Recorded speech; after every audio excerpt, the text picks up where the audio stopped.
Party అధిష్టానం ticket కేటాయించకపోవడంపై Eluru జిల్లా Chintalapudi YCP MLA ఎలజాన్స్ అసంతృప్తి వ్యక్తం చేశారు.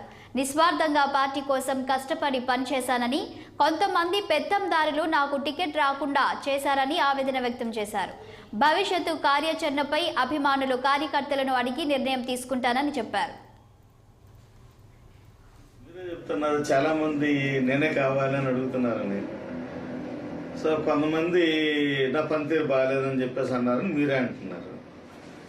సో ఎవరైనా సరే 100% అందరిని మెప్పించడం సాధ్యపడుతుందా? అది ప్రజలు అర్థం చేసుకోవాలి, పార్టీ అధిష్టానం అర్థం చేసుకోవాలి.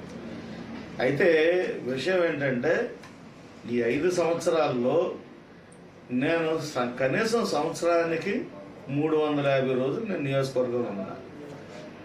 2 ఆఫీసులు పెట్టి 2 ఇళ్ళు, నేను ఎప్పుడూ కూడా నిరంతరం ప్రజలకు అందుబాటులో ఉంటూ, కనీసం అర్ధరాత్రి పూట ఎవరు వచ్చినా కానీ 11ంటికి 10ంటికి ఎవరన్నా వచ్చినా కానీ వాళ్ళని అటెండ్ అవుతూ నేను ఈ నియోజకవర్గంలో ఉన్నాను. 216 రోజులు నేను గడప గడపకి మన ప్రభుత్వం కార్యక్రమం చేశాను.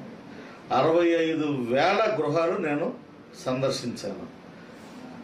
దగ్గర మరి 2 లక్షల మంది ఓటర్స్ని నేను కలవడం జరిగింది.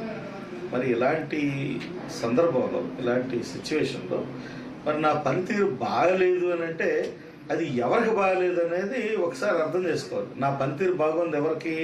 పెత్తందారులు. నేను ఆత్మాభిమానంతో, ఆత్మ గౌరవంతో నేను అక్కడ పనిచేశాను. పెత్తందారులకి నేనంటే నచ్చలేదు, ఎందుకంటే నేను వాళ్ళ కాళ్ళు మొక్కను. శ్రీకాకుళం ఎంపీ రేసులో కొత్త